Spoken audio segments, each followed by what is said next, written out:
Representative Boustany is a Lebanese American.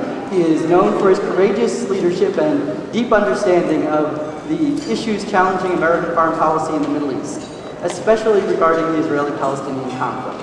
Congressman Boustany was, as has already been noted, the chief co-sponsor, along with Representative Gary Ackerman, of the 2007 Ackerman-Boustany letter to Condoleezza Rice. Let's hear it up.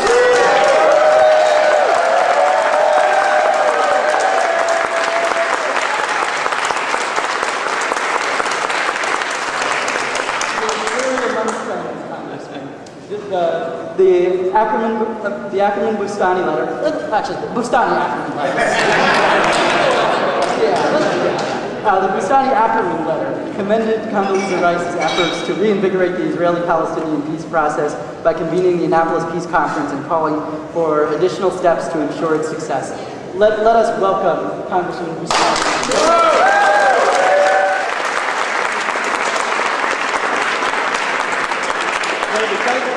Introduction. Let me tell you, it's really a pleasure to be with you all today, and I thank you for what you're doing, being here on the Hill to make your voices known on these critical issues, because clearly these are some of the most important issues that we face today. You know, we're in the midst of a presidential election, and much of the talk is about foreign policy. And it's interesting that even in the street back home in Lafayette, Louisiana, people are talking about foreign policy. That shows you how important this is today. And so we need to continue this dialogue. We need to have a smart dialogue, an informed foreign policy as we go forward. And the genesis of the Ackerman-Boustany letter, and I'm going to go alphabetically there to be fair, is that I remember on two previous trips to the West Bank, I had the great pleasure of meeting with Salam Fayyad, and he told me on one occasion that we don't expect the United States to do anything for us until we clean up our act. And he has taken steps, I think boldly, to try to clean up the economic situation, create some transparency, and put what the Palestinian Authority is trying to do on a firmer basis. And I thought about that, and that was really what motivated me to come up with the language for this letter. And I was very pleased that Secretary Rice, upon receiving the letter, immediately that afternoon issued an invitation to me to join her at the dinner the night before the Annapolis conference. And I have to tell you, from firsthand experience, the enthusiasm there for starting this process, this peace process again after 7 long years was amazing. And particularly among our European colleagues who were just tremendously enthusiastic. So now the challenge is we have to continue this. We have to continue to push hard for peace. There is a pathway to a two-state solution, and we need to work hard to make sure that we continue and don't lose momentum, despite the fact that we're in the midst of a presidential election. So this is something I'm committed to doing, to making sure that we don't lose this momentum.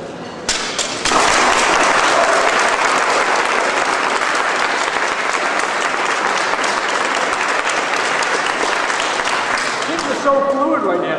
It's a really interesting time. We have a serious situation in effect with a very weakened prime minister in Israel, and yet we're seeing a number of movements on the diplomatic front.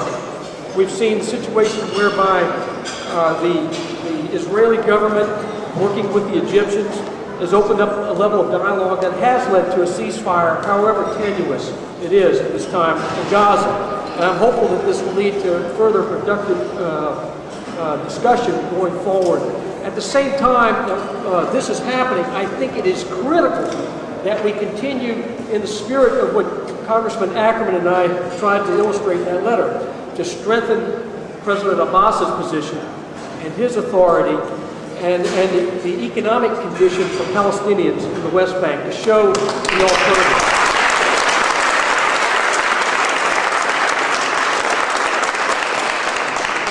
Time, we've seen, and I have a special interest in Lebanon, as you can imagine, and we've seen a situation now whereby there is a Lebanese government that has now been put into place.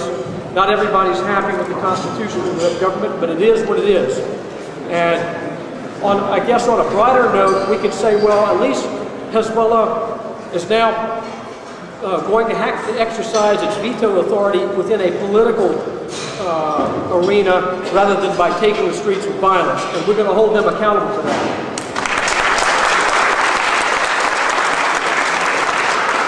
But I also think it's encouraging that the Israeli government has reached out to the Lebanese government at this stage, at this early stage, and I'm hopeful that it will lead to some normalization of the relationship there, because ultimately all of these efforts are important. They're all part of a greater peace initiative that we want to see throughout the Middle East. And so I'm committed to working on all these fronts and working with you, hearing your concerns and the information that you bring to us in Congress so that we can help make wise choices and decisions on how we conduct our foreign policy. Again, it's a pleasure to be with you. Thank you very much.